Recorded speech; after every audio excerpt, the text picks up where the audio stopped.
the biggest 4-day gathering of patriotic families across the country. America Fest is December 16th through 19th in Phoenix, Arizona. Over 10,000 conservatives of all ages, yes, even kids, Roseanne Barr, Tucker Carlson, Dennis Prager, Rob Schneider, Glenn Beck, Candace Owens, Yomi Park, and tons more will be speaking. Find out more and get a discount on your general admission tickets at amfest.com with code REALALEXClark. That's amfest.com with code REALALEXClark.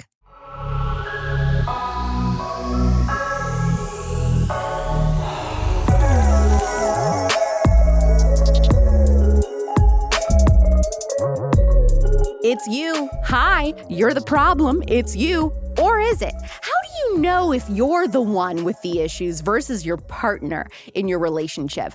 How do you stop self-sabotaging? What is the number one thing that women do that turns their man off? And what is the best way to deal with a narcissist? Also, guys, what are you doing wrong when texting women? And what are you doing that aggravates women and turns us off before the first date even? If you're wanting to break up, should you wait till after the holidays or should you do it now? I have so many questions just like these today from my guest, who is a retired therapist and relationship expert known as the vetting specialist. She specialized in trauma recovery, marital conflict resolution, and executive wellness training in her practice. She has her PhD in marriage, couples, and family counseling, but retired her 2 mental health licenses in 2019 to pursue her own business in online consulting, coaching, and matchmaking. Watch this interview on the Real Alex Clark YouTube channel, and do me a favor, before we get started, pause right now, leave a 5-star review. It is the easiest way to support this free podcast.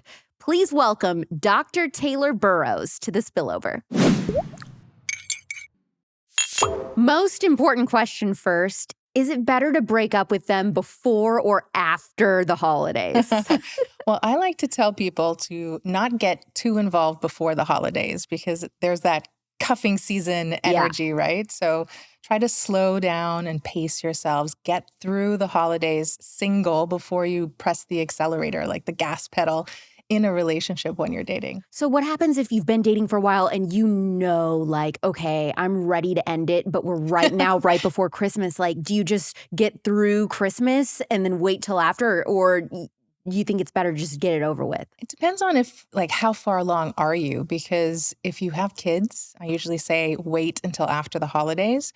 But if you don't have kids and you don't have any major attachments or obligations together, then it's probably better to rip that Band-Aid off before the holidays. Yeah. But try not to wait to the very last minute. If you know, you might know like a couple weeks before, like now's a good time, before Christmas really kicks in. That's a really good point. I always wonder this. People gripe a lot, including myself, about the state of the dating market today.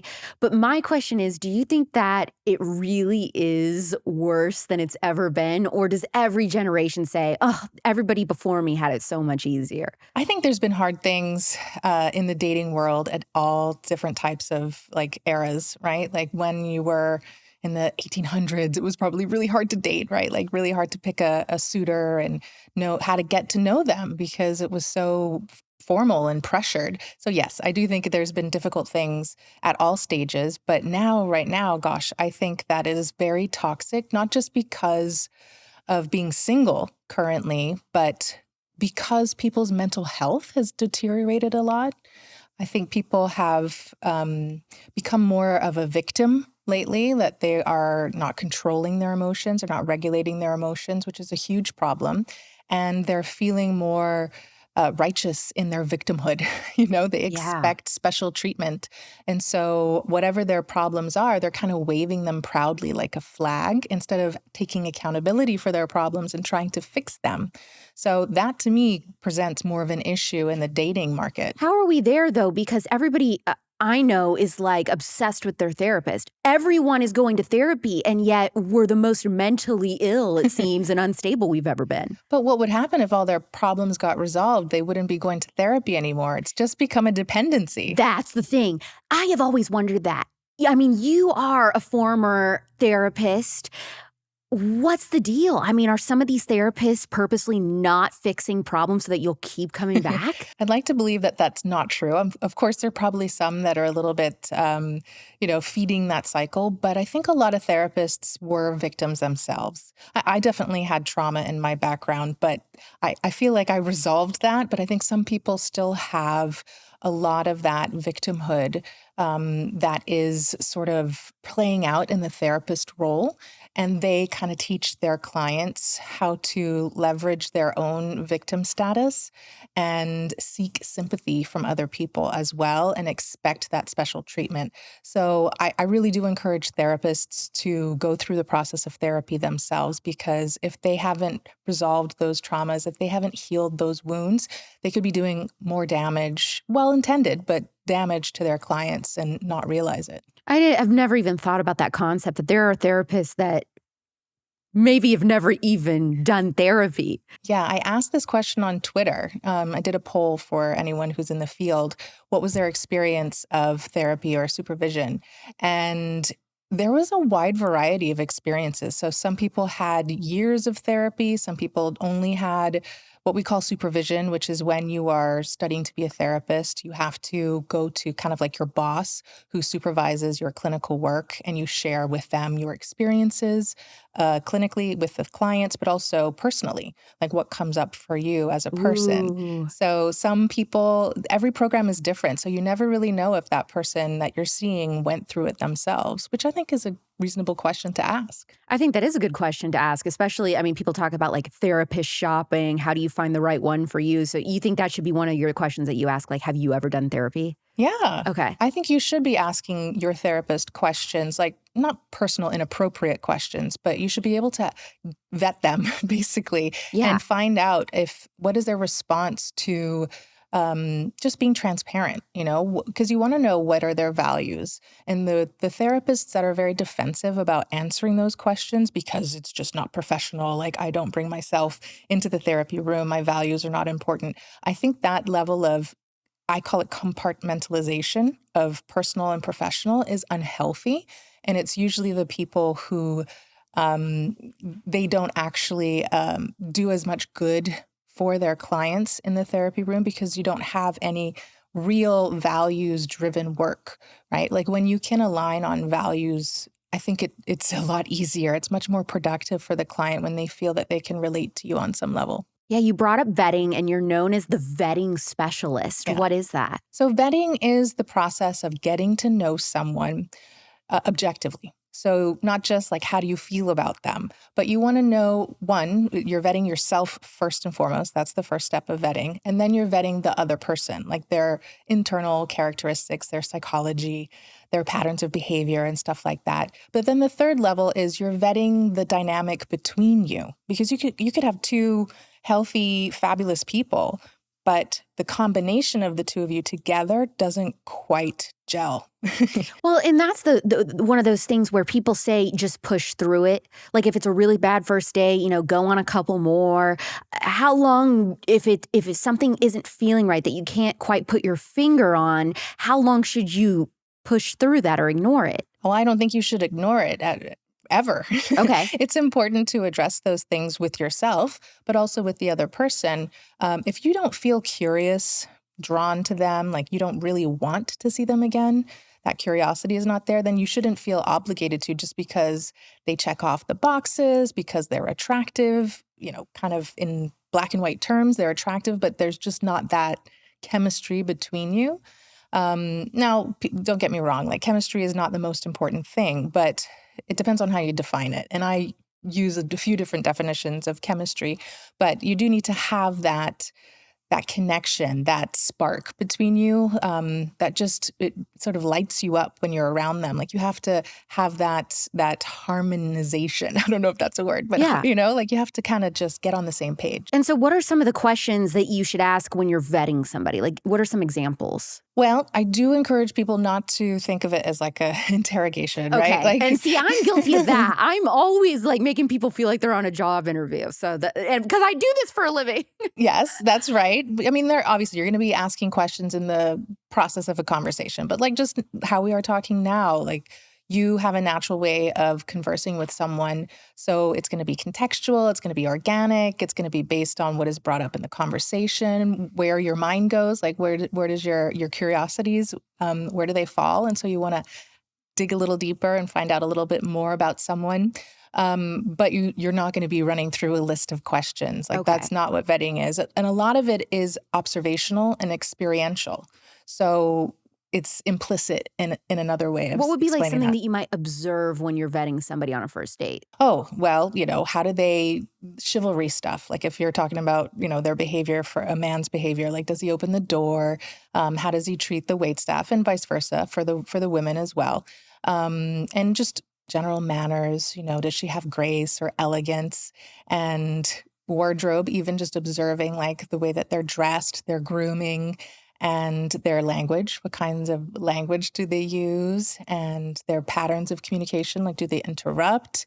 Do they come up with like kind of with little white lies? Sometimes you can catch people like, like they just say things out of the blue that they could be doing it for the right reasons, like just trying to be charming or sweet, or is it for their own benefit? And that's another like subtle sign to look for people who could be manipulative, liars, deceitful, controlling, narcissists, or anything like that. You want to observe those sort of small white lies that may be like little clues to those bigger issues. Well, it makes sense to me to do that when you're with somebody else. But you also say it's important to vet yourself. Mm-hmm. How do you do that? Well, vetting yourself is really just getting healthy and making sure that you are self-aware of what those maybe old wounds are, those traumas, those triggers.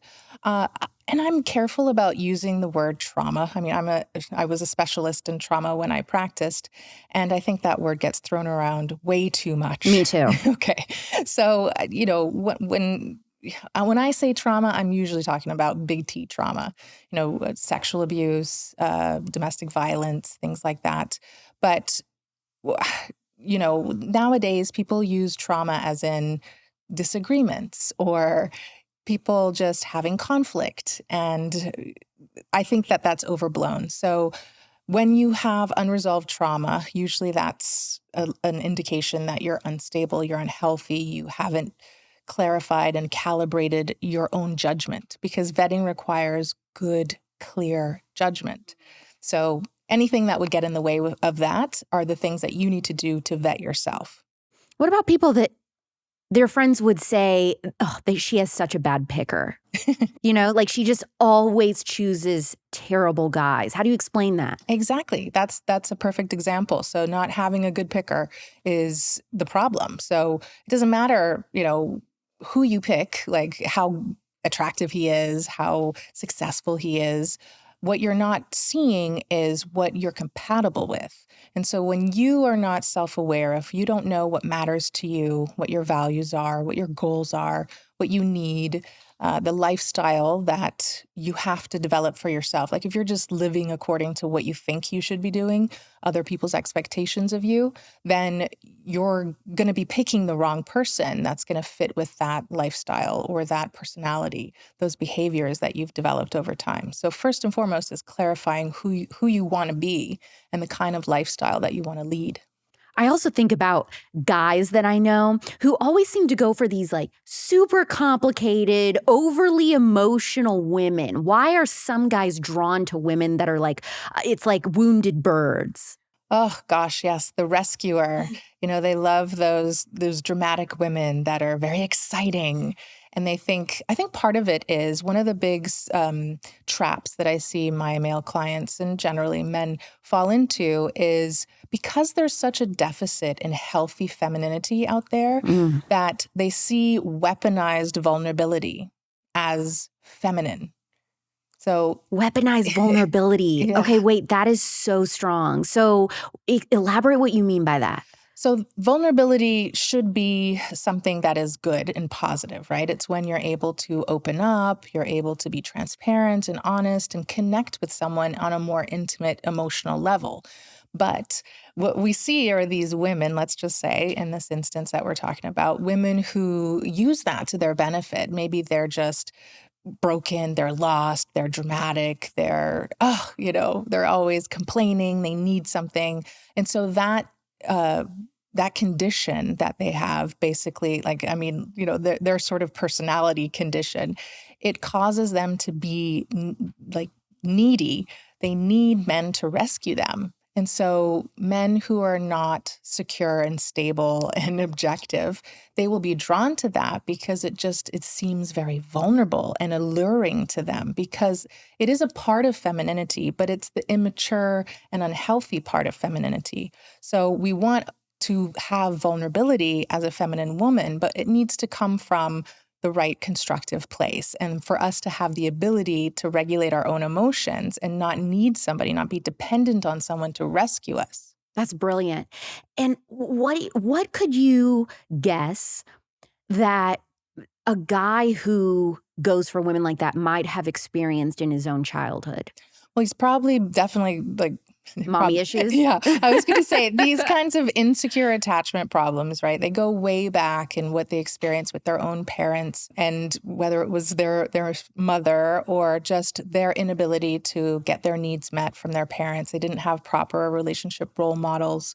There was bad communication, conflict in the home, and a lot of times they were abandoned, they were rejected, they needed their parents, but their parents weren't there to meet their needs. They didn't really get a good example of how to give and receive love and feel connected to someone to feel safe.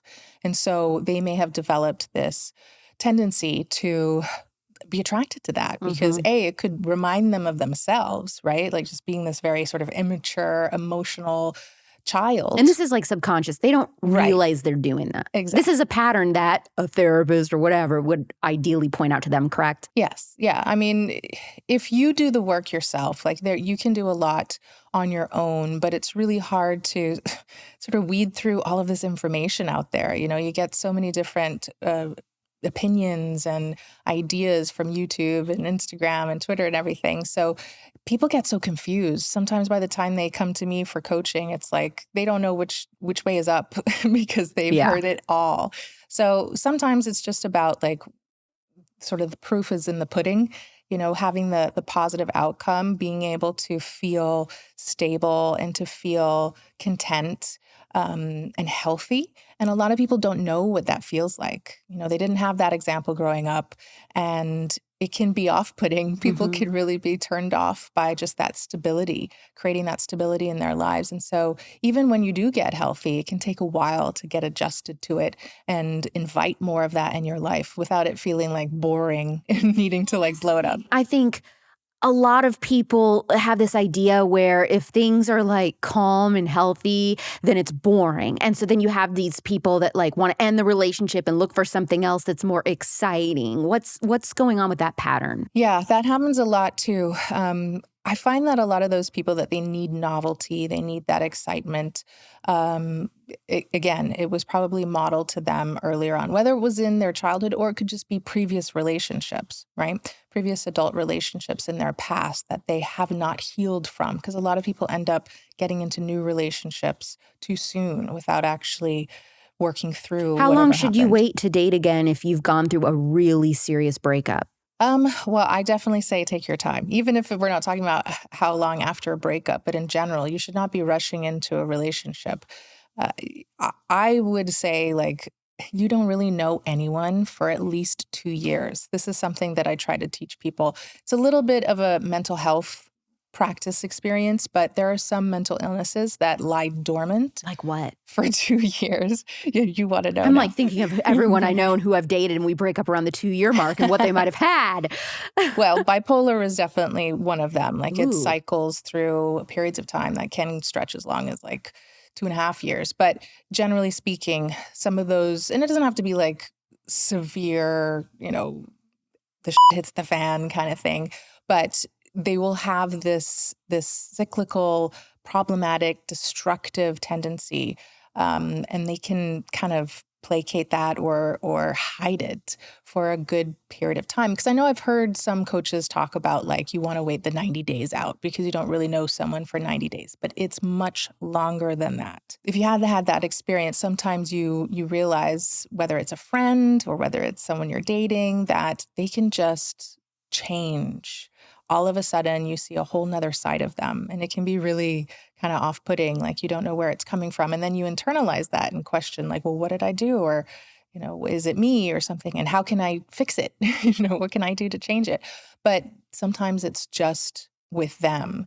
And you don't want to internalize that and take that on. And it's really good to know that before you get more invested in the relationship. So given you asked me like how long to wait after you break up, the most important thing is to just detox from that person, right? Definitely take like a 3-month period of detox and withdrawal, because you, especially if you've been with them a long time, you would have gotten attached to them, and you need to have that period so that like your hormones can kind of recalibrate and get balanced.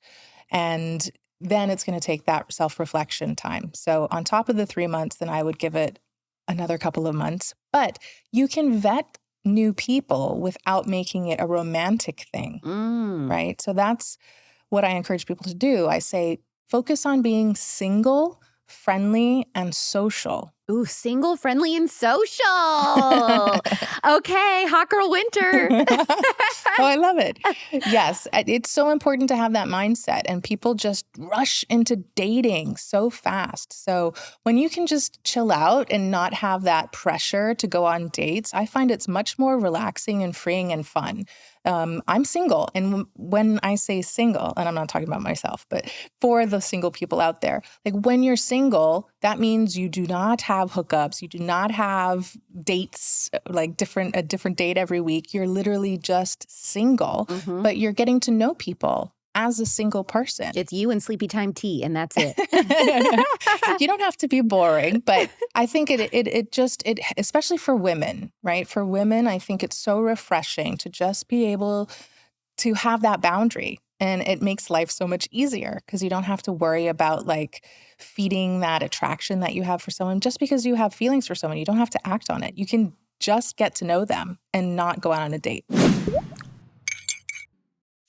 The average woman in the United States uses 12 cosmetic products composed of 168 chemical ingredients daily. Now, research indicates that not all of these chemical ingredients may even be safe for human use. So when I found ALEAVIA prebiotic body wash, I was mesmerized. I have learned so much, like how prebiotics, when added to your skincare routine, restore or maintain the skin's strong barrier, which protects it from external invaders, maintains pH levels, and can even alleviate, hence ALEAVIA, skin conditions. That literally just occurred to me. The name ALEAVIA must be for alleviate. The owner's now listening to this episode are going to have to send us an email and say, Alex got it right. I am totally guessing, but I bet that's where the name comes from. Anyways, instead of toxic chemicals, the ingredients in most prebiotic skincare products are entirely derived from plants. And by including prebiotics in your skincare routine, it can help you with skin conditions that are otherwise difficult to treat. In fact, that was the whole sole motivation for Kelly Graham to start ALEAVIA. After other sensitive skin products failed her family for years, prebiotic skincare cured her daughter's eczema, get this, not in 1 year, not in 2 years, in less than a month. And this isn't just a one-off anecdote. The healing power of good bacteria is backed by research, with decades worth of clinical studies on what happens when you introduce healthy bacteria into adults with acne, for example. We're talking a tremendous decrease in visible lesions, with a recorded 80% of patients experiencing clear skin. Across the board, almost miraculous levels of healing were reported in individuals with dermatitis, psoriasis, and other skin conditions, even for babies. This is what I mean when I say that ALEAVIA isn't just body wash. It is the body wash. Try it today at ALEAVIA.com and use code ALEX15 for 15% off. That's ALEAVIA.com with code ALEX15 for 15% off. ALEAVIA.com with code ALEX15, or you can scroll down and find it in the show notes. everybody talks about chemistry. You've got to find the person that you have the best chemistry with.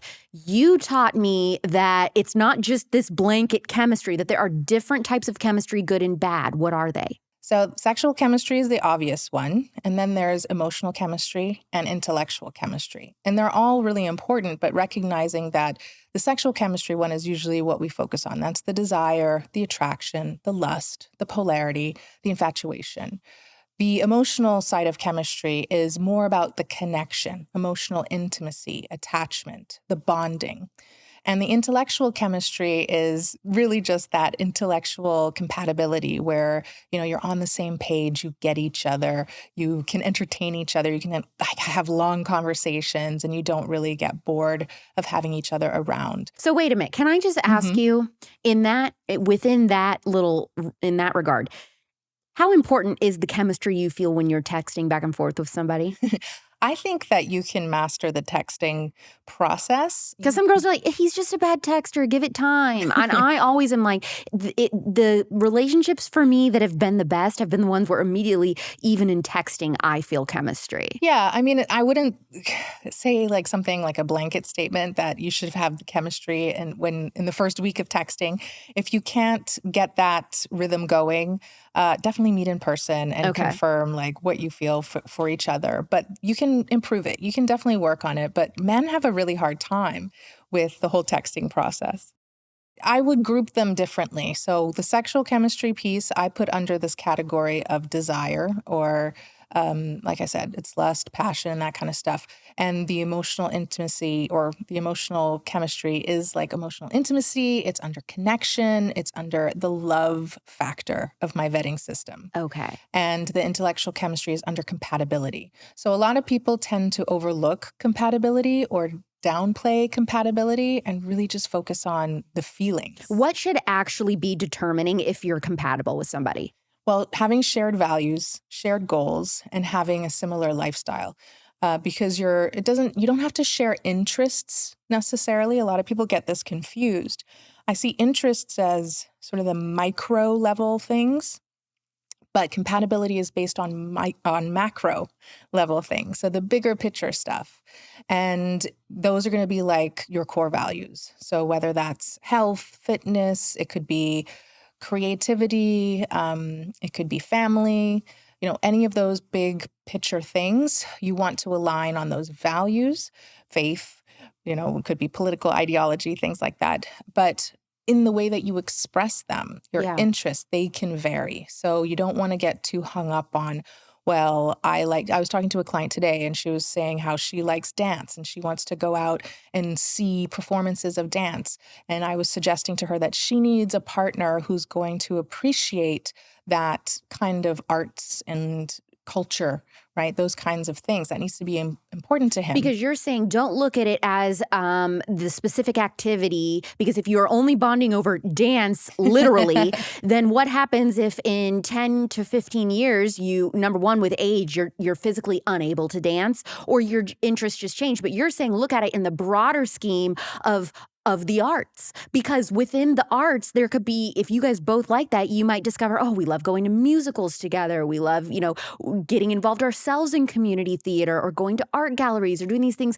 Because if you bond over that, there's so many things. Whereas if you only specific on, we love going to art galleries together, if you change your mind, you have nothing to do together or bond over in the future, I guess, right? Exactly. You got it. Yeah. Because I remember somebody giving me that advice. They were like, if you get married based on your mutual love of cruises, and then a few years down the road, your wife or your husband says, honey, I'm sick of doing these cruises. And it's like, what now? But your whole advice on lifestyle mattering, I love, because really it's probably more important, not that you both love to go horseback riding or go on cruises, but is he a homebody and you're somebody that likes going out and being social and stuff? Because wouldn't that cause way more friction in a relationship? Yeah. And it's going to take you apart. Like it's going to tear you apart. You're going to have more time with other people. That's going to create intimacy with different types of people. If you're going out with girlfriends all the time, then you're missing out on some of that connection and bonding with your partner, your husband, your spouse. How do you know if you're confusing chaos with chemistry? Chaos is definitely more on the destructive side. So chemistry, and a lot of people define chemistry in different ways, but using the way that I look at it, it's a way of harmonizing with someone. So you're on the same page, you gel, and it should feel like together you're better. So it's more constructive or emergent energy, whereas chaos is going to make you feel like you're better off without them. Like you might want them in your life, but when you take an objective look, or the people that care about you kind of try to pull you aside and say, listen, you're not taking care of yourself. You've lost track of all the things that you love.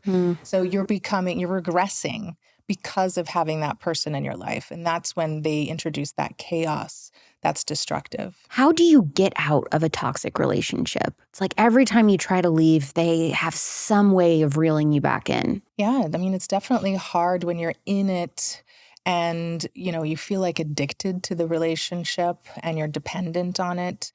You're really outcome dependent. And that's like, no matter what happens, I want it to work. Not being able to step aside from your feelings and look at it objectively.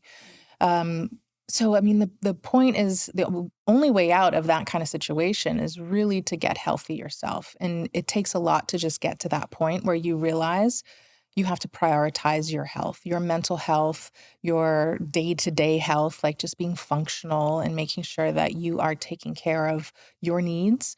So between that realization that you're not okay and taking the accountability to do that, and you could stay in the relationship. I've had clients, even before when I was practicing, I've had clients that stayed in the relationship while they try to make this transition to being more self-aware and accountable and learning to prioritize their well-being before the relationship. And then as they got clearer, they realized that the relationship wasn't healthy for them. But what happens if every time they try to initiate the conversation to break up, they are talked out of it? Yeah. I mean, when you have that objectivity, when you start to regulate your emotions, I think that is where the power comes from. And I've heard that from a lot of people when it's almost like when might be a funny comparison, but it's like being the sober person at a party and everybody else is drunk. Like when you're able to see how reactive everybody else is from sober eyes, like you're seeing clearly. You're brave and you're like, nope, this is happening. Goodbye, So yeah, I would definitely encourage people to focus on that emotional self-regulation because it's a superpower. So here's the big question. Everybody wants to say, my partner is toxic. How do you know if you're actually the toxic person? Yeah, that's an issue because people do point the finger a lot, pointing at their partner, but they're in it for a reason. Usually it's a trauma bond. And the way that I describe what a trauma bond is, it's two insecurely attached people with unresolved issues. I'm going to call them traumas or wounds or whatever. And they're sort of like playing it out with each other.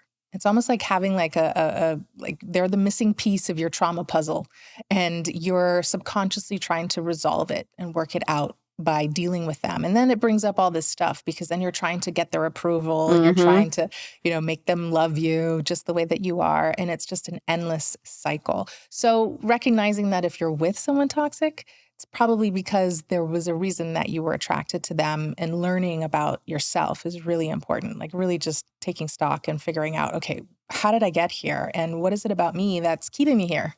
I swear that every girl I meet will tell me like, oh, well, my ex was a narcissist. And I'm like, okay, the amount that I hear that sentence, there is no way. I mean, I think there is no way there is that many people truly narcissistic walking among us, or am I wrong? And is everybody really a narcissist? No, I'm with you. There are not that many classically NPD people.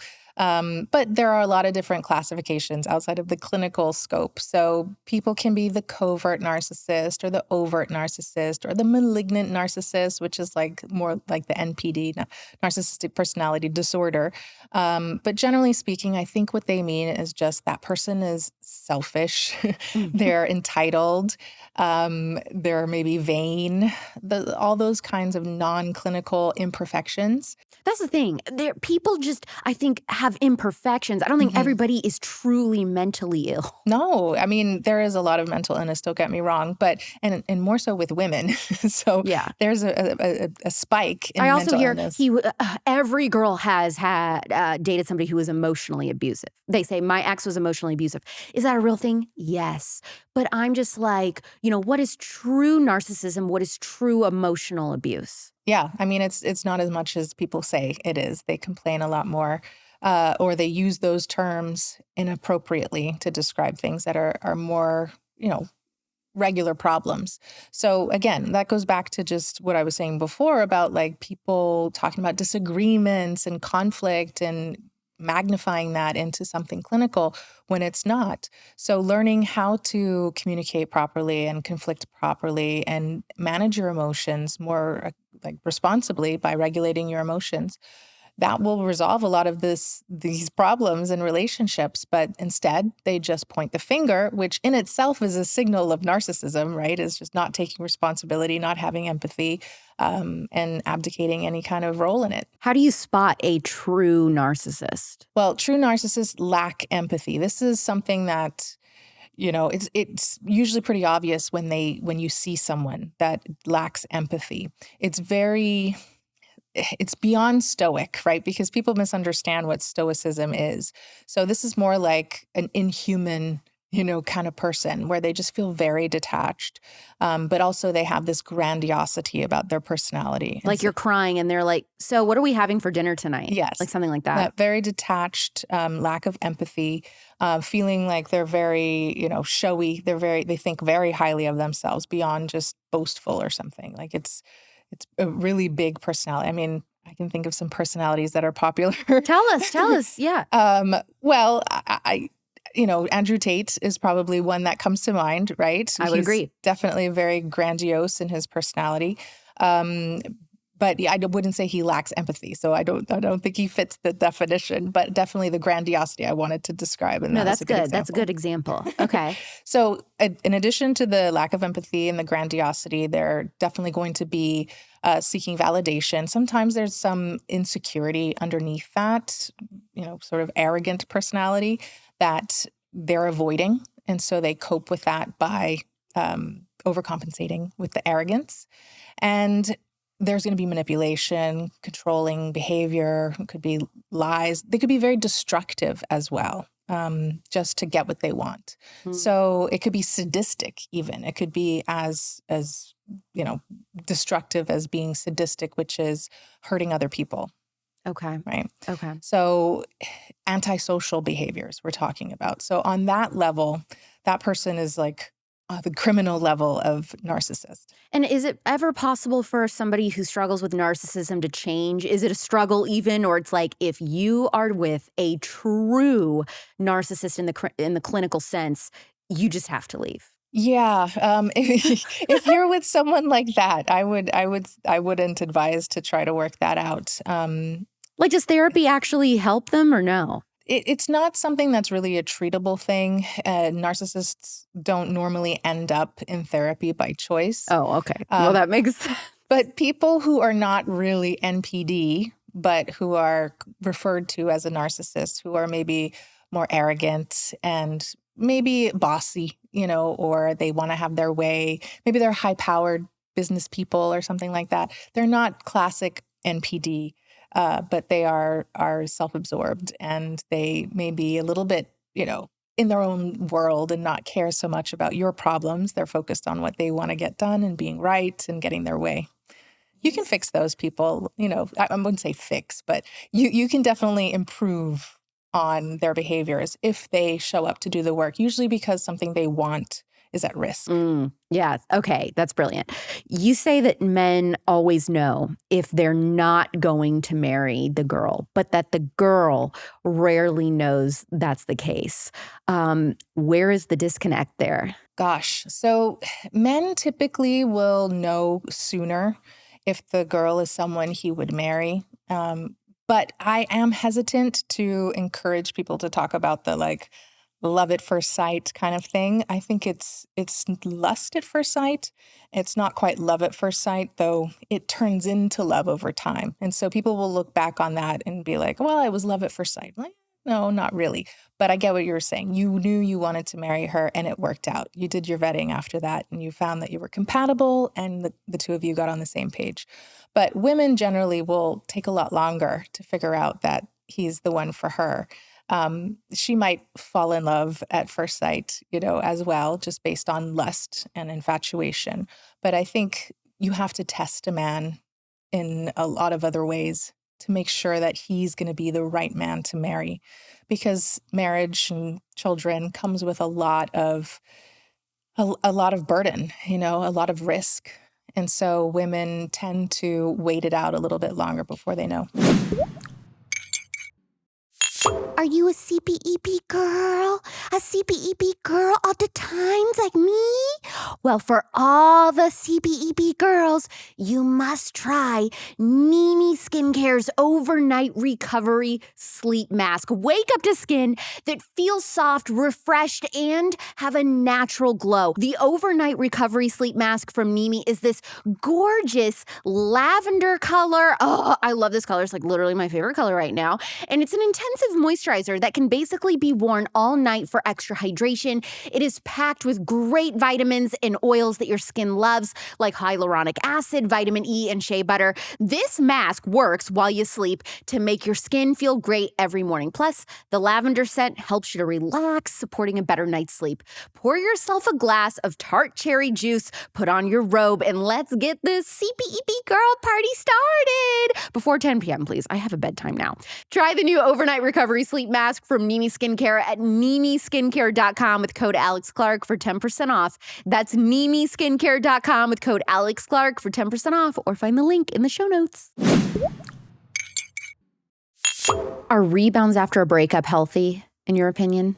No, rebounds are definitely not healthy. And a lot of people, what they do is they swing from one type of person to almost like the exact opposite. It's like whatever they were missing in their relationship, they'll be attracted to in the next person. You are so right about that. That's happened? You've experienced that? Not even, I wouldn't say with me, but like girlfriends that I know that are like that. As soon as they get out of a relationship, it's like, well, now I'm going out with this guy from Hinge. And then I'm like, well, what's the deal with him? And then they tell me about him. And I'm like, oh my gosh, it is totally what they were missing or complained about from the previous relationship. Exactly. And so what you have to do is you have to still look at the whole picture. Are they compatible across the board? Or is it just this one thing that you really wanted for all that time that you were in the relationship and you're so thirsty for it, that's what's drawing you in. But isn't it good to distract yourself with somebody else when you're getting over somebody?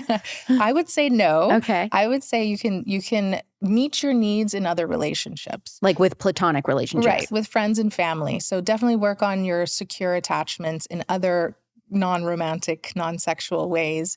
And that will help you build yourself back up and recognize what you need in a whole package going forward. I think that we have an epidemic of situationships. And so many of us cannot get out of the frickin' situationships. It's like that is even more common to me than just a traditional boyfriend-girlfriend relationship. How do we get out of situationships chronically and pursue relationships? Yeah, people really need to be clear on what their goals are and what their needs are, what their boundaries are. And as much as it may push some people away, depends on if you want to call them the right people being pushed away or the wrong people being pushed away. But those people are not the ones that you should be with. Like if they're turned off by what you communicate to them, obviously you're going to be tactful about it and not going to be brazen about it and rude. But you need to know yourself well enough to know that you want to be exclusive before you have sexual intimacy. And exclusivity can be different than commitment. So what does that mean? I talk about this, and some people don't see how it can be separate because of their faith, and that's fine. Like if your faith is very specific, I get it. But some people are not faith-based. And so they can have a sexually exclusive relationship with someone, but they're not serious and on track towards marriage quite yet, right? Okay, yes. So you want to be clear about that. So if some people can say, I will not be sexual with you unless we're exclusive. So we're monogamous. And people get this wrong all the time. It's like, if you're a monogamous person, you're not going to be dating multiple people. And so if you are going to be kissing, if you're going to be having intimate one-to-one time, meeting the family, like you should be doing that exclusively with one person. But the modern type of dating like encourages people to do that with, it's almost like polyamory. They're doing it with multiple people at once. And that's not monogamy. That's not exclusive. Mm-hmm. So being more selective and being able to what I call sequentially date people and clarify compatibility first is much more effective. What are some tips for people who struggle with self-sabotaging in relationships? Well, I think a lot of people self-sabotage by violating their own needs and really trying to seek approval from the other person. Like maybe they like this person because they're attractive or they look good on paper, they tick off all the boxes. And so they think, oh, that will be a good boyfriend or girlfriend. So I want them to like me. And in order for them to like me, I have to kind of change who I am or not tell them how I feel, what I need, what I want. And that's how they sabotage themselves. And a lot of people are not even aware of that. They're not aware that they're seeking someone's approval and not just trying to be a good boyfriend or girlfriend. And I think that awareness usually takes the objectivity of an outside person kind of sharing that insight with them. So whether it's a friend or family member or a coach, I mean, I think it's important to open up and talk to your friends. Like if you notice that they're kind of, putting themselves out there. And how do you say that though without offending them? It's always hard, when with your girlfriends, let's say, and you're trying to give them some tough love and just be honest with them. But if you've cultivated that relationship over the years, I think obviously that will be the easiest way to break the ice there. You'll have a running conversation that's more honest, and you can maybe ask them, be curious about how they're experiencing their relationship. So it's almost like you have to do a little bit of therapy speak, with your friends. So you have to be subtle and be kind. But it's about not telling them what to do or telling them that they're wrong, but just caring about them and being compassionate about what matters to them and just observing, like you're reflecting your observations of them to them. So I've noticed lately that you've stopped doing X, Y, Z. And I was just curious about that. Like, do you not like that anymore? Why did you stop that? So that it makes them realize, oh yeah, like I always paint and I haven't been painting. Why is that? Well, maybe because I'm dating this crud. Exactly. So I think that's a better way to go about it than, kind of wagging your finger at your friend and saying, he's not good for you. You just need to end this. That's not going to go over well. So being more compassionate and trying to be curious about what they're experiencing, and then maybe helping them reveal, like, what is it that they're like their goals, like what are they working towards? What is it that they want out of life or what matters to them? Because maybe they don't even know what they value and what they prioritize in life, and they don't see that they're veering off track. So I think it's worth a conversation. Age-old question that all of us want to know. Should we text him first? I say no, generally. There's going to be some differences depending on a case-by-case thing, but the man should always pursue, I would say always, but most of the time, he should pursue in the beginning. That's the really important point. I agree with this. So, yeah, this is another really important point. Pick up the phone and call her. Yeah. Too many times men are relying on texting to ask women out on a date. And my men, in regards to my clients, now they are taking up that advice and they're like, you're right. I got so much feedback from this girl that I stood out, that she thought it was really brave, and she liked that I gave her a call and asked her out. So they're getting good outcomes from just picking up the phone. Well, obviously they got to ask for the number first. So like if they don't have the number, they'll text and ask for the number. But segueing very quickly to that initial phone call is so important. And don't ask her out first on a text. Do it like on the phone. Yeah, the best date or first impression or whatever that I've had this year, best date that I've had this year, first date, was a guy who we matched with on a dating app.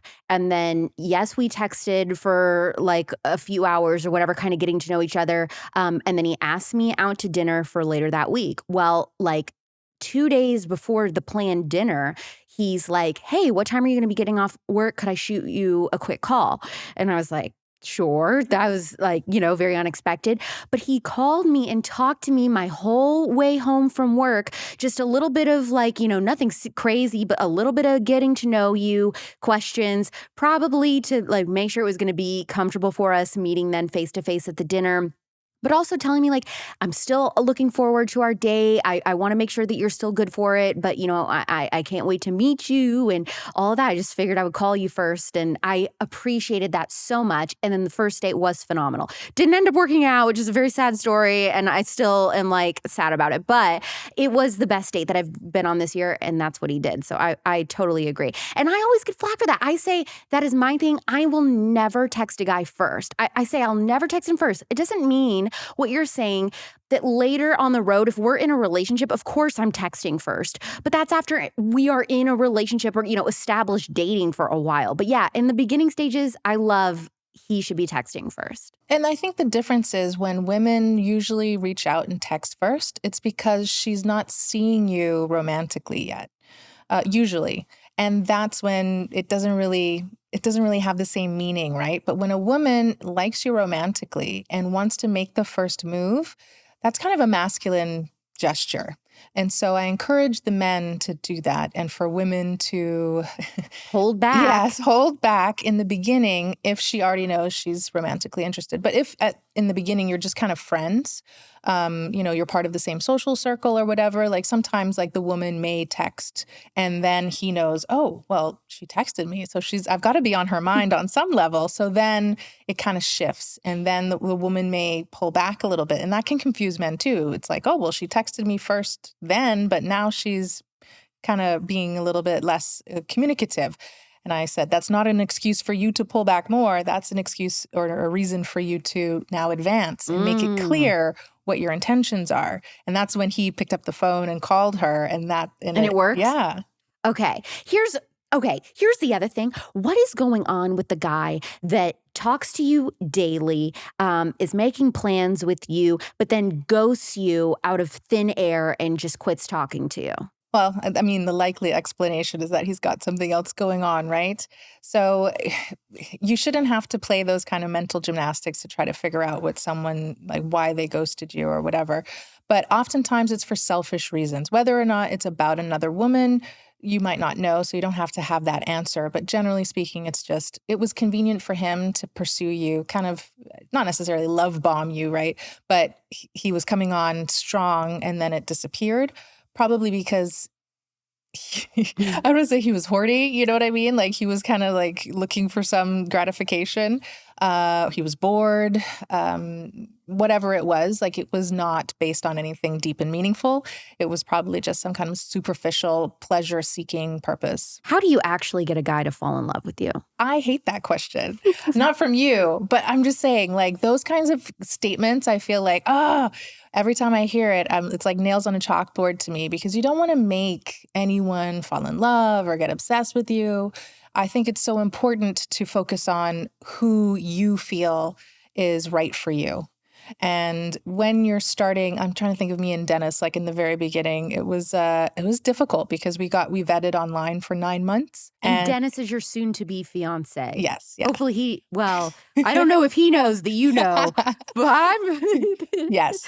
Well, I mean, you could call him my fiancé because we've talked about marriage. I just want like the proper ring proposal. And so that's coming. Okay. But anyway, yeah. So Dennis and I have been together for 5 years. And in the beginning, we vetted online for 9 months before we met in person. And he was traveling all over South America, like Argentina and Colombia and Mexico. So I was super nervous about what was going on in his life. And does he like me for real? And is this going to happen? Or is this just like for fun for him? And so I had to do a lot of self-regulation during that time. And I really wanted him to like me, but that wasn't a motivation for me to manipulate the situation to get him to like me or focus on me, right? So That's hard. That's hard for girls. yes, it is. I think part of that sort of shadow side of femininity is to be more manipulative, passive aggressive and conniving a little bit, even if it's well-intended. I think can be the immature side of femininity that's more of like the siren, and tries to play those games. So I discourage people from focusing on that and really just being more authentic and more clear and upfront and secure about communication. You can still be coy, right? Like you can still be coy and Have a little mystery. Yeah, like you don't want to lay all your cards out on the table and say, well, I'm ready when you are, like just let me know when you're in town. But you want to be able to be receptive to their communication. So what I like to say for women is to be more enthusiastic than the man. It's important for the woman to show more emotion and not to expect the man to show just as much emotion, especially in emojis if we're talking about texting, right? Like the men need to stop with the emojis. No, I always say huge turn off when a guy uses emojis. I cannot stand it. Yeah. Men have this habit of sometimes mirroring a woman's behavior. Like he thinks, I don't know, it's subconscious, but when you call it out, like, because my clients will screenshot their texts and I'll help them analyze what I should love say. that. They love it too. It's very helpful because I'm teaching them how to communicate via text. And it's not something that people just know naturally. Men need to have the instruction and they love to be told how to do it, but it's important for them to figure out and internalize how to do it themselves. Not that I'm always going to be ghost texting for them, right? But well, guys also need to understand, and I don't think enough guys understand, that as women, we overanalyze every aspect of your text message down to whatever punctuation you uses. In our mind, we're like, he's into me, he's not into me, because you used a period versus no period or something like that. Like we do that. Yeah. And there's a lot of sub-communication that goes on, and especially without like the body language. Voice notes can really help. So I love voice encourage notes. Men to leave voice notes. And at first they're usually resistant, but then they're like, oh, it really works. Like I'm going to start using this from now on. But it's to their benefit because then they can communicate in a better way. They get the point across. Their tone is there. I hope no one in my family is listening to this episode, so this is kind of a gamble sharing this publicly, but oh well, it might help you out, so I'm going to share it. For my parents and grandparents this year, I'm putting together the ultimate non-toxic gift box as their Christmas present from me. Luxury sea salt without microplastics. Luxury olive oil, bone broth, soap. You probably know the one I'm going to put in there. And some other things like a roll of BUMROLL toilet paper. Why? Because BUMROLL is 100% non-toxic premium bath tissue that's sustainable and 100% American made with U.S. and North American materials. Each BUMROLL is 100% recycled with 2-ply layers of softness and strength and comes with 400 sheets per roll. BUMROLL supports local communities in California with manufacturing jobs too. And with each purchase, BUMROLL plants native trees in the USA. I hate trying to carry toilet paper into my house with my groceries, and now with BUMROLL, I don't have to do that because it ships right to my door. Not only that, BUMROLL is fragrance-free, chlorine-free, plastic wrap-free, no forever chemicals, and whitened with hydrogen peroxide, so no bleach. It's even safe for RV septic systems. Switch to BUMROLL today with $3 off your first purchase by going to joinbumroll.com with code ALEX. That's joinbumroll.com with code ALEX for $3 off your first purchase, or find the link in the description.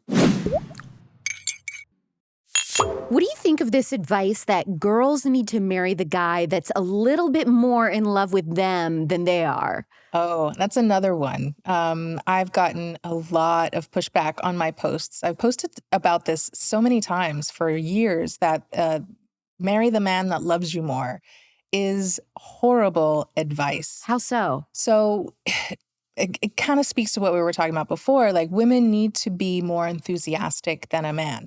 That doesn't mean a man isn't enthusiastic about the woman internally, but externally, he should not be emoting like a woman, like with gaga eyes and like, like how movies and cartoons show romance. Well, I think, what's a really good example that everyone will get is that on The Bachelor, you always see the girl run to the guy and jump on him right for a jump hug. You don't see on The Bachelorette the guy's running towards the Bachelorette as a jump hug. Yes, that would exactly. be weird. Or this whole tendency of like the woman should be like giving the man flowers or proposing to the man. Like that's just backwards. So the man needs to obviously be extremely into the woman, and you should love each other equally, but it's more like equivalently, but the way that you love is different. So men show love in different ways than women do generally. And we talk about the 5 love languages, but mostly it's, specific ways that men tend to show love, mostly through like acts of service, physical touch, affection. Women are more about words of affirmation than men are. And that's not to say that you shouldn't compliment a man or whatever. But I am a slut for words of affirmation. Yes, exactly. That is definitely more of a feminine thing, and that's okay. But the woman has to really adore the man. If she's not almost obsessed with the man, then it probably won't last. If the man is pedestalizing her and worshiping her the way that some of these women, basically, it is simping. It dies off because then it puts her in a position of being like in power. So don't marry the simp. No, once you're married, of course, like once you're in a solid relationship, then the man is going to be more affectionate. He's going to smile more. He's going to be, have more cuddling and some of those more feminine ways of expressing love. But men need to be validated for the ways that they naturally express their love.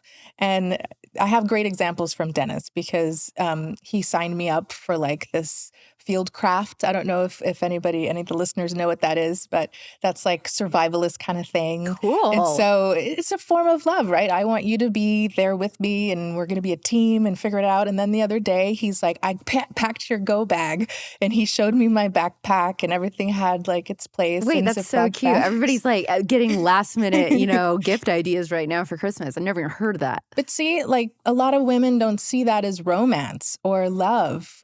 They're looking for poetry and roses and chocolates and, things that are more feminine. So it's not to say men can't do those things, but let's validate all the ways that men naturally express their love that are usually overlooked. What is the top behavior in women that turns men off? I would say entitlement.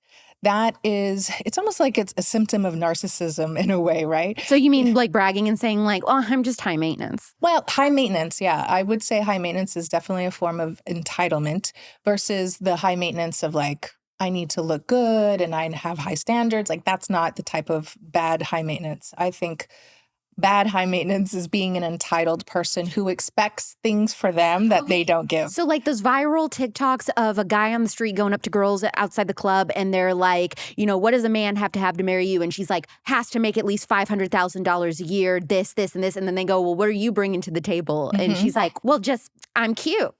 Is that like kind of what you mean? Yeah. And I mean, obviously you're not going to have the same exact thing that you're bringing to the table. But I posted about this recently too. The woman needs to recognize that she has to bring value to the relationship, but men should not be asking this question literally to a woman. It's like... like the guy should not say, what are you going to bring to the table? Exactly. I think what happened, this is what I think happened, right? This is my detective hat. Somebody went to a coach and the coach was like, listen, buddy, like you need to find a woman who brings some real shit to the table. Like, don't put up with this nonsense anymore. And he was like, yeah, you're right. I'm gonna do this next time. And so he's starting to date this girl and he's like, what do you bring to the table? Like he just regurgitated what some coach told him, I'm sure. So that's how it started in my... I think that's probably true. And now it's like a meme. And so men need to recognize that this is not an explicit question you ask to women. It's a question you ask yourself, and you need to vet the woman to figure out what value she brings to your life because she needs to augment your life. She cannot be just dead weight that you're carrying around. Okay, and then what is the number one behavior in men that turns women off? It's lack of confidence. Because what they're really attracted to is that sense of pride and ambition and drive. It's just that real high-value man energy. And there were some studies done that the emotion that women are most attracted to in men is pride, which I define as like confidence, right? It's not like the bad kind of pride, but that confidence where men, they stand up with a puffed up chest and, they've got that air about them. So a man who is meek, a man who is passive and indecisive. Ew. Yeah. Ew. Ew. The way that you are so right. I am absolutely unequivocally disgusted and turned off by guys who are indecisive. Yeah. When I am allowed to say, I don't know where I want to eat, but he better know. He better know. When it goes back and forth, I don't know, where do you want to go? I don't know. I'm like, ugh, I hate it. It's so feminine. 100%. Oh. Yes. And I think most women would agree with you. That's definitely at the top of the list. So men need to be decisive. They need to know what they want. And even if it's a bad suggestion, it doesn't matter. Like having that boldness is important. You know what? Even better to me is when I'm talking to somebody and they ask me on a date is they don't say, what types of places do you like to eat or where do you think you would want to go? I hate that. I love more than anything in the first stages of texting when he's asking me out for him to say, if he can say what's your schedule look like, when are you free? But then like, all right, so then based on your schedule, 7 p.m. Friday, meet me here. And they just tell me. I am an adult. I will figure out as we get there what I'll get on the menu, if there's what I'm gonna do. But otherwise, just tell me what we're doing and where we're going. That's so much more attractive. Yeah, but I have a question for you because this is a running conversation I have with my men's coaching group. I believe that they should not just say, when are you free? That it's very open-ended and kind of, it's almost like a business meeting. Like they should give you an option of like, how about Thursday or Friday? Yeah, like just like to be more specific because the vetting, because remember, vetting is going to clarify how responsive the person is, like the woman is on the other side of that. So if you ask her specifically on a day, like this Thursday or Friday or whatever, then she can say, oh no, I'm not available that day, but I am available a next day. So you've just gotten really good information that this woman is interested and she has boundaries because she's not just going to accommodate you because she has something else to do. So the vetting is you've gathered a lot of more information than just saying, check your calendar and tell me what day you're free. Yeah, I don't like that. You know what? I'm just not even replying to that. No, that's awesome. I love that advice. What is the difference between incompatibility and restlessness? It's kind of like that person who's seeking excitement when they feel like this is too boring, this is too healthy, it's too stable. Oh my God, Yes. And so they want to sort of get some more excitement and they feel like this person is just not doing it for them. So that person may be struggling with having that restlessness, which comes from an insecurity, comes from them not knowing what they need and not knowing what matters to them and not being aligned with their values.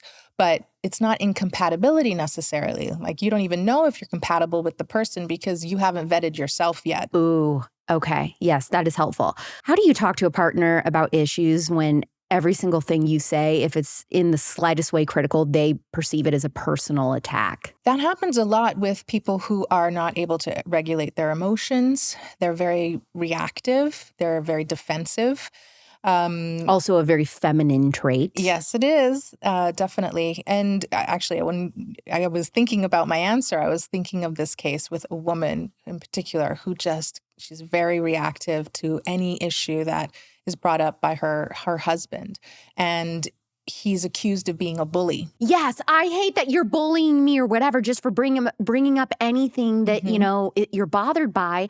What was your advice on how they should deal with that? Well, in this situation, I don't think their marriage is going to work out because she cannot regulate her emotions, take any responsibility at all for her reactions. And that's basically one of the reasons why, or how you know that the relationship is unhealthy. Because a lot of people hire me because they need to figure out, should I stay or should I go? Like, is this salvageable? And that's when you're incompatible. Not because necessarily you and the other person couldn't make it work, but the other person is just so set in their ways and refuses to do their own work that they're creating an impasse. Because you cannot do the work for two people in a relationship.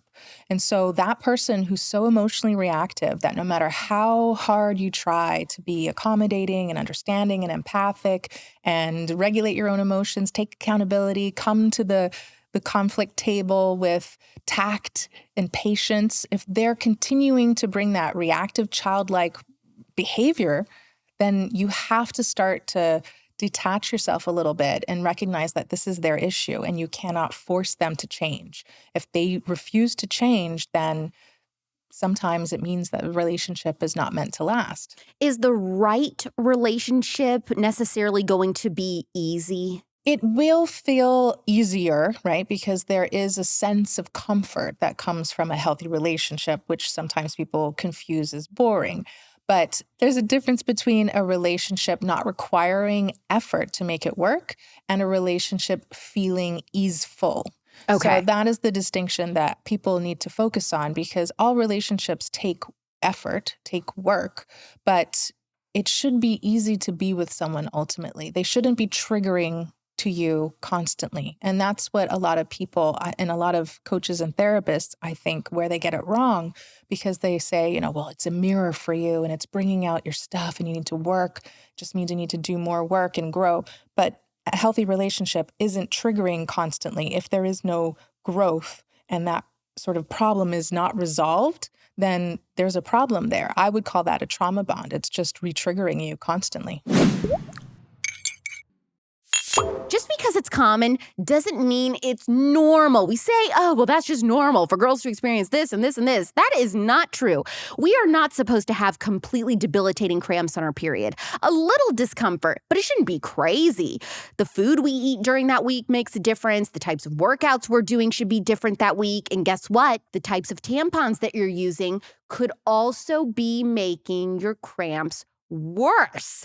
I have noticed the biggest difference in the severity of my cramps since switching to 100% organic cotton GARNUU pads and tampons. Many women who have endometriosis report fewer symptoms, shorter periods, and less intense cramps when they use organic tampons compared to regular tampons. In fact, 85% of regular tampons contain dioxins and other chemicals that have been linked to severe cramping. This is so stupid. Your typical tampons from the drugstore are filled with chemicals like glyphosate, which we avoid like the plague in our food, but they're entering our bloodstream faster vaginally than if we were consuming them. GARNUU tampons and pads are dye-free, chlorine-free, fragrance-free, and 100% organic.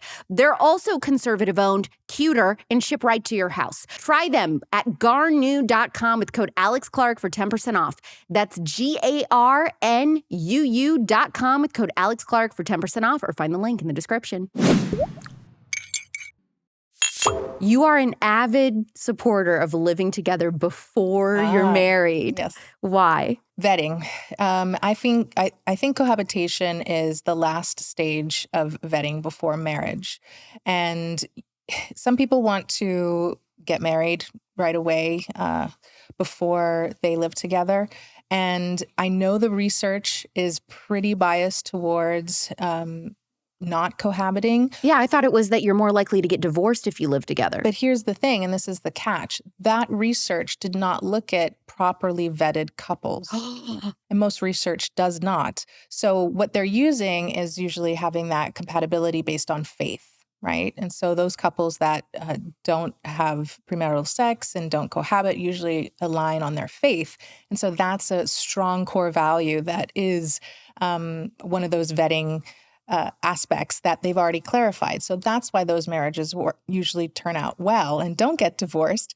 But people who are cohabiting that have done proper vetting, they have not done the research on that. They haven't compared those two groups. So that it's misleading research based on that. And then it does say that in there, like we did not actually look at the selection. Yeah, so you think it's bad science. Well, incomplete, let's call it incomplete science, but it's a personal choice. So if you are, of the opinion that you should not cohabit before you get married, that's fine as long as you do your proper due diligence and vetting, which means you either go visit your families together, sleep in separate rooms, whatever, and go travel together, sleep in separate beds, whatever you need to do. But you need to make sure that you're doing hard things together, stress testing your relationship. So just don't rush the process. I encourage people to wait the 2 years out before they marry, or they get engaged or whatever. And so that the bipolar jumps out. Exactly.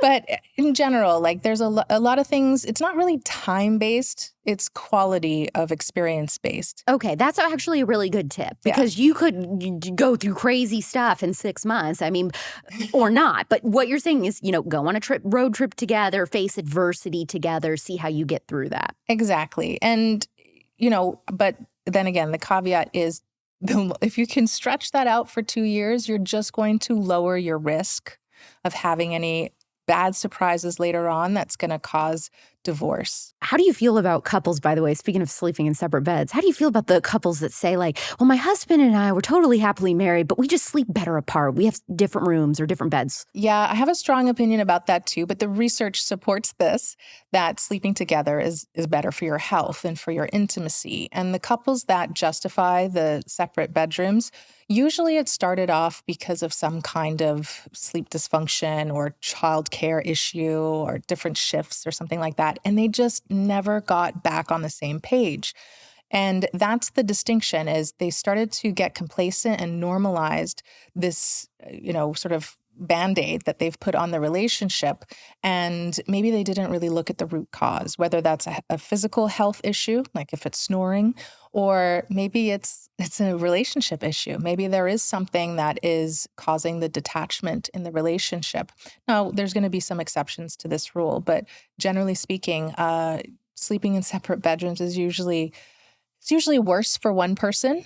Like if there are two people that maybe they've clarified this before they even got married, that they just prefer it that way, then that's okay. But usually one person feels abandoned. They felt a little pushed out, and that creates a lot of sadness in a person, to be honest. Like it doesn't feel good to feel rejected by your boyfriend or girlfriend or spouse. And they just kind of accommodate the person's, I call it they're like a precious sleeper. And I think these things need to be clarified beforehand, right? Like once you're attached to someone, it's so hard to break up over these things. But if you focus on preventing problems versus trying to treat them after the fact, then you can really confirm compatibility based on all of this stuff. And that's why it's important to be honest and upfront and talk about it. This was wild to me. You think that it's actually more fair, biologically speaking, for men to carry the stress and work and for women to have more comfort and leisure. Yes. Immediately, people in the comments are going to be like, what the hell is she talking about? Yeah, no, it's true. We are biologically just made to have more leisure and less stress. It doesn't mean that men should, necessarily be punished and put under all of the stress, but they physiologically just handle stress differently. Testosterone has a different reaction to stress, and women, our cycles are different. We cycle on a 28+ day cycle. Men every single day, and cortisol and our sex hormones, they just function differently. And so we need to be aware of that and recognize that when we are functioning like men and putting ourselves under too much stress, our reproductive cycles, our reproductive systems are not functioning properly. We have way too much cortisol running through our bodies. And I know I learned a lot of this stuff just focusing on my fertility. I talk about this constantly. I say because everybody's just like, well, I know girls get periods, but the education never goes beyond that. And I just was talking about this on my YouTube channel, was telling people, you and your partner, your significant other, have got to understand your cycle and the 4 different phases. I said, even Flow app or whatever, you can now share it with your partner so he can see what phase you're at. And if he understands that, everything becomes clear. Because people are like, I don't understand women. You will understand women if you understand our cycles. Yeah, and it's not an excuse to act like a crazy person. Right. I think some women weaponize that. If you're totally acting like a crazy person, then that's a sign something with your hormones is wrong. Yeah, it's not. You should be regulated. You shouldn't be having a lot of the PMS symptoms. You shouldn't have the mood swings that are drastic. And that's why people need to be more self-aware and take more accountability for their health overall. But yeah, I think that women, when we're able to regulate our cycle, our emotions, we recognize that we function better at a slower pace, in a life that is less stressful. That doesn't mean that we need princess treatment. Like, Well, maybe I do. I think there are times when we should be treated like a princess or treat ourselves that way. But I think I've been seeing a lot of videos about, what is it, the soft life or... Oh, yeah. Well, there's all kinds of things. There's soft girl. There's tomato girl. I cannot Wait, what keep is track. tomato girl?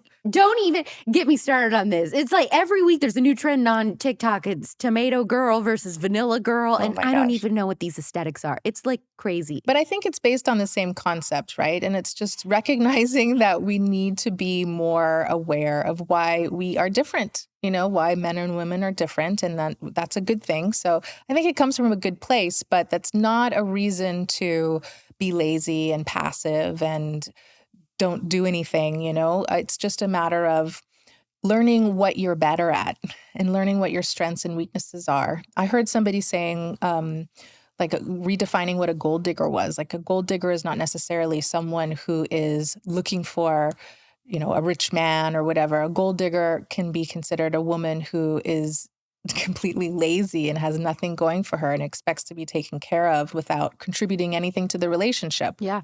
And I think that that's very valid, that we don't want to go so far as to say, like, okay, we're just going to be a bump on a pickle and not do anything in this relationship and expect everything to be handed to us. But we do need to recognize what our needs are. And sometimes that's doing less and not having as much stress in our life.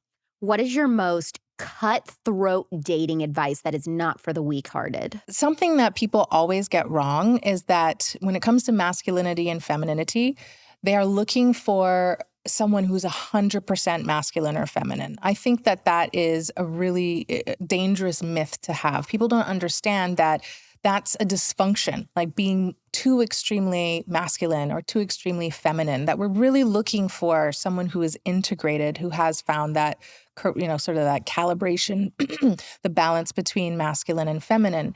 And so a woman needs to have boundaries, integrity. She needs to have accountability, self-discipline. But those are masculine qualities. And people are very confused about this whole concept. And men also, they need to have the softer side. And the reason this is, and this maybe is more helpful for people to understand why, if you want to think of like the old book, Men Are From Mars, Women Are From Venus, we speak different languages and we need to connect based on understanding each other. And so that other side of us, which, Carl Jung would describe as like the anima and the animus, that other side is what helps us connect and understand the other gender. So a lot of people in the traditional Christian world, they reject the idea of men having a feminine side, but what they describe is the feminine side. It's just like a semantics issue. So men need to recognize that emotional intelligence, it's healthy for them, that they need to have that, because otherwise they're not going to connect with themselves properly, and they're not going to be able to, be able to express their emotions, regulate their emotions, but then they're not going to be able to connect with women. And so you have to develop that other side of you in order to be a full, healthy human. So somebody wants to hire you to read their text message screenshots or any other things. What can people hire you to help them do? Well, I love working with people who are single and trying to figure out the dating world, but I also work with people who are coupled. But it's, I think the process of teaching them the vetting system is so eye-opening because it doesn't just apply to dating. It applies to like a whole world paradigm, just the way that you see things.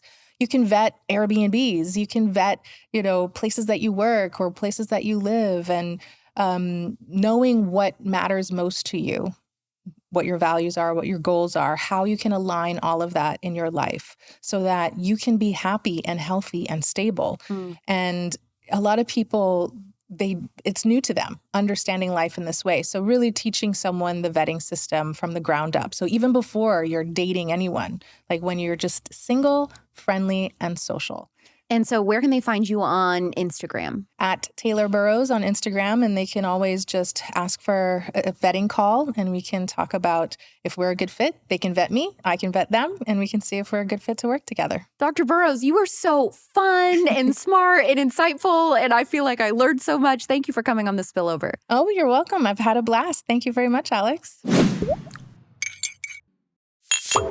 had to guess, I bet her hottest take with my audience is that she suggests living together before marriage. Do you agree or disagree? Also, I would just love to discuss any revelations that you may have had during this podcast, maybe when it comes to dating and relationships in the Cute Servitors Facebook group. Make sure that you answer the security questions correctly to get in, but you can find the link in the show notes below.